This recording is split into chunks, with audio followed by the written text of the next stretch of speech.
ሰላም የተከበራችሁ የስለ ምግብ ሚዲያ ቤተሰቦች እንዴት ናችሁ? አድማጭ ተመልካቾቼ በዛሬ ቆይታችን የምናየው አንድ ሰው የዶሮን ስጋ ቢጠቀም ሊያገኛቸው የሚችላቸውን ዘርፈ ብዙ የጤና በረከቶች ይሆናል ማለት ነው። አድማጭ ተመልካቾቼ በቆይታችሁ ቪዲዮን አይታችሁ ከተመቻችሁ ላይክ፣ ሼር፣ ሳብስክራይብ እንዲሁም ደግሞ ኮሜንት በማድረግ እንድታበረታቱ ስል በትህትና እጠይቃለሁ ማለት ነው። እንደሚታወቀው ዶሮ በመላው ዓለም በብዙ ሰዎች ቤት በምግብነት የምንጠቀመው ነገር ነው ብሎ መውሰድ ይቻላል ማለት ነው። ምናልባትም የትኛውም ሀገር ላይ ብትሄዱ ዶሮ የማይመገቡ ሰዎች ሊኖሩ ይችላሉ። ግን የትኛውም ከጫፍ ጫፍ ብትሄዱ ዶሮ የሚመገቡ ሰዎችን ታገኛላችሁ ማለት ነው። ምክንያቱም ዶሮ ኮመን የሆነ ምግብ ነው ብሎ መውሰድ ወይም ለሁሉም ሰው ተደራሽ የሆነ ምግብ ነው ብሎ መውሰድ ይቻላል ማለት ነው። ወይም የሁሉ ሰው ምርጫ ነው ብሎ መናገር ይቻላል። የዶሮ ስጋ በጣም ጥሩ የሚባል የፕሮቲን ምንጭ ነው። ይህ ማለት ግን ፕሮቲን ብቻ ይይዛል ማለት አይደለም።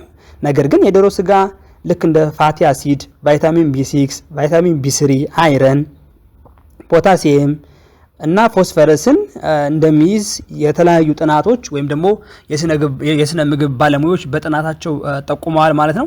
የዶሮ ስጋ ውስጥ የምናገኘው ፕሮቲን የጡንቻን ጤንነት የሚጠብቅ እንዲሁም ደግሞ ለስርዓተ ልመት ከፍተኛ የሚባል አስተዋጽኦ እንዳለው አሁንም የተለያዩ የጥናት ውጤቶች ያሳያሉ ማለት ነው። የዶሮ ስጋ ከፍተኛ የፕሮቲን፣ አነስተኛ ስብ እንዲሁም ደግሞ ዝቅተኛ የኮሌስትሮል ክምችት ስለያዘ ለጤናማ አመጋገብ እጅግ ተመራጭ ነው ብሎ መውሰድ ይቻላል። በመሆኑም በአመጋገብ ባህላችን ውስጥ የተወሰነ የዶሮ ስጋን በማካተት ማዘጋጀት አመጋገባችን ጤናማ እንዲሁም ደግሞ የተመጣጠነ እንዲሆን ያደርገዋል ማለት ነው። በተለያዩ የበዓላት ወቅት በተለይ በኢትዮጵያ በፋሲካ ወቅት ወይ በትንሳኤ ወቅት እንዲሁም ደግሞ በገና ወቅት በተለያዩ በሰርጎች በተለያዩ ፕሮግራሞች ላይ ዶሮን መጠቀም በጣም የተለመደ ጉዳይ ነው ብሎ መውሰድ ይቻላል። ነገር ግን በውጮች ዓለም ወይም ደግሞ ይሄ በምዕራቡ ዓለም ደግሞ ዶሮን እንደ አንድ የምግብ ወይም ደግሞ አምሳለኝ በእኛ ሀገር ልክ ቤታችን ውስጥ እንደማይጠፉ ልክ እንደ ሽሮ፣ እንደ ክክ፣ እንደ ምስር ዶሮ አንዱ የሜኗቸው ውስጥ ወይም ይሄ የምግብ ዝርዝራቸው ውስጥ አካተው ስኬጁል አድርገው የሚሰሩት ነገር ነው ብሎ መውሰድ ይቻላል ማለት ነው።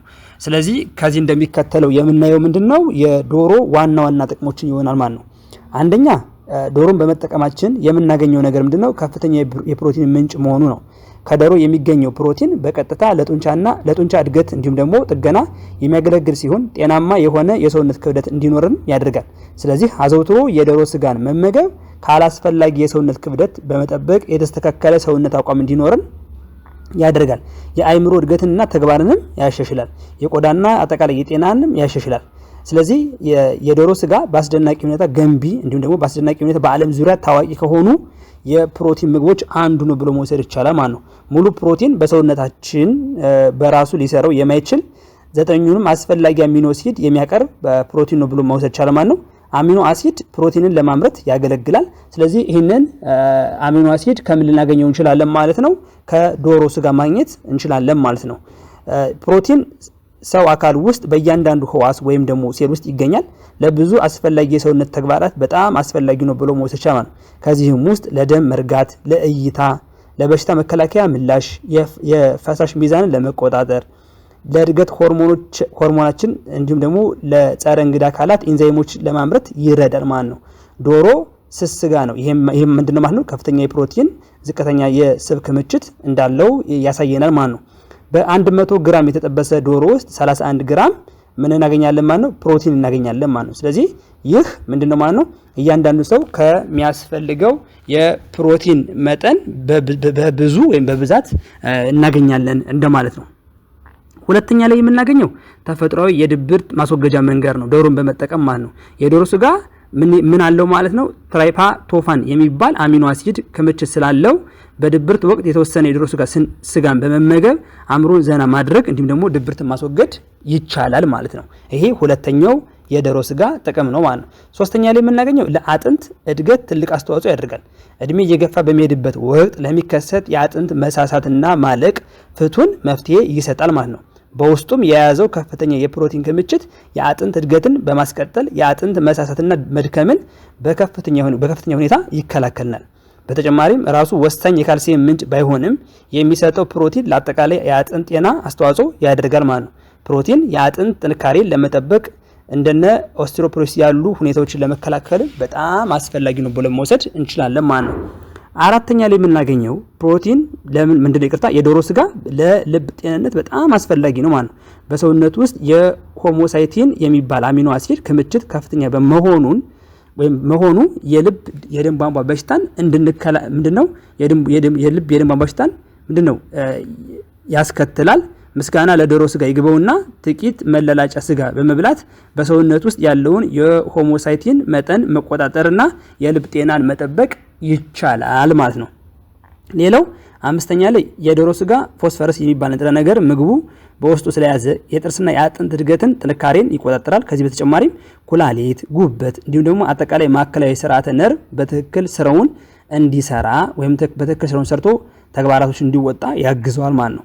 ፎስፈረስ ለመገንባት ከካልሲየም ጋር በቅርበት የሚሰራ ማዕድን ነው። ጠንካራ አጥንትና ጥርስ በተጨማሪም በኩላሊቶች ውስጥ ያለውን ቆሻሻ በማጣራት ሰውነታችን ኃይል እንዴት እንደሚያከማች እንዲሁም ደግሞ እንደሚጠቀም ሚና ይጫወታል ማለት ነው።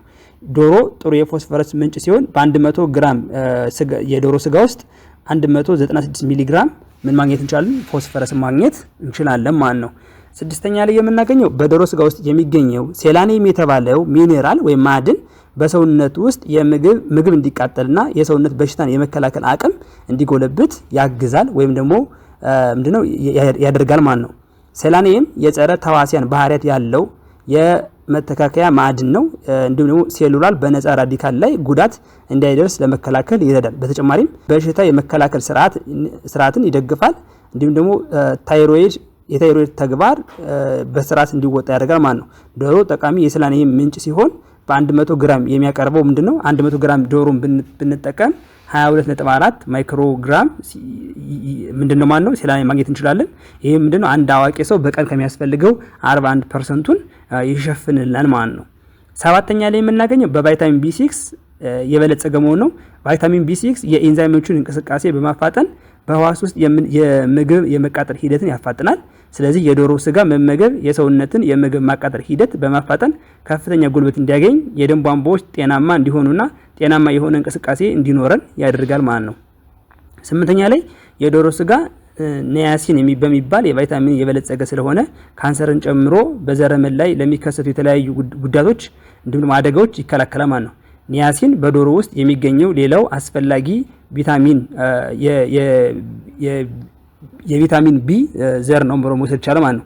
ምግብን ወደ ጉልበት በመቀየር ጤናማ ቆዳ እንዲሁም ነርቮችን በመጠበቅ ረገድ ወሳኝ ሚና ይጫወታል። ስለዚህ 100 ግራም ዶሮ ውስጥ 14.8 ሚሊ ግራም ኒያሲን ማግኘትን እንችላለን ማለት ነው። ይህም ለአዋቂዎች በየቀኑ ከሚመከረው መጠን እኩል ነው ብሎ መውሰድ ይቻላል ወይም ደግሞ ከዛም በላይ እንደሆነ ያሳያል ማለት ነው። ስለዚህ የዶሮ ስጋን በመጠቀም የቀን ፍጆታችንን ልክ እንደ ኒያሲንን ማግኘት እንችላለን ማለት ነው። 9ኛ ላይ የአይን ጤንነትን ለመጠበቅ ትልቅ አስተዋጽኦ የሚገዛ ያደርጋል። የዶሮ ስጋ በሪቶናል አልፋ እና እንዲሁም ደግሞ ቤታ ካሮቲን ላይሶፒን የበለጸገ በመሆኑ ጤናማ የአይን እይታ እንዲኖረን ያደርጋል ማለት ነው። እንዲሁም ደግሞ ከእርጅና ጋር ተያይዞ የሚመጣውን የአይን ግርዶሽን ለመከላከል ትልቅ አስተዋጽኦ ያደርጋል ማለት ነው። 10ኛ ላይ የምናገኘው በዶሮ ስጋ ውስጥ የሚገኘው ቫይታሚን B2 ወይም ቫይታሚን B2 በከንፈር አፍና ቆዳ ላይ የሚከሰቱ የቆዳ መሰንጠቅ እንዲጠፋና በአዲስ ቲሹ እንዲተካ ያግዘናል ወይም ደግሞ ያደርጋል ማለት ነው። 11ኛ እና የመጨረሻው በዶሮ ስጋ ውስጥ የሚገኙ ልክ እንደ ዚንክ ያሉ ንጥረ ነገሮች ወይም ዚንክ ምሳሌ ብናይ በዶሮ ውስጥ ዚንክ እናገኛለን። ይህ ንጥረ ነገር የወንዶችን የዘር ምርት በመቆጣጠር ከፍተኛ የወንድ የዘር እንዲመረት በማድረግ ለወንዶች ከፍተኛ ጠቀሜታ እንዳለው እናያለን ማለት ነው። ነገር ግን የዶሮውን ስጋ በምናይበት ሰዓት እነዚህ ብቻ አይደሉም። ዶሮ ከዚህ በበለጠ በጣም ብዙ ጠቀሜታዎች አሉ። ምሳሌ ክብደትን በመቀነስ በኩል የአይምሮ እድገትን በማፋጠን በኩል የተሻለ ሰውነት እንዲኖረን በማድረግ በኩል በጣም ብዙ ዘርፈ ብዙ ጥቅሞች አሉት። አድማጭ ተመልካቾቼ ነገር ግን በዛሬ ቆይታዬ ላነሳላችሁ የፈለኩት ከላይ የጠቀስኳቸው ነው።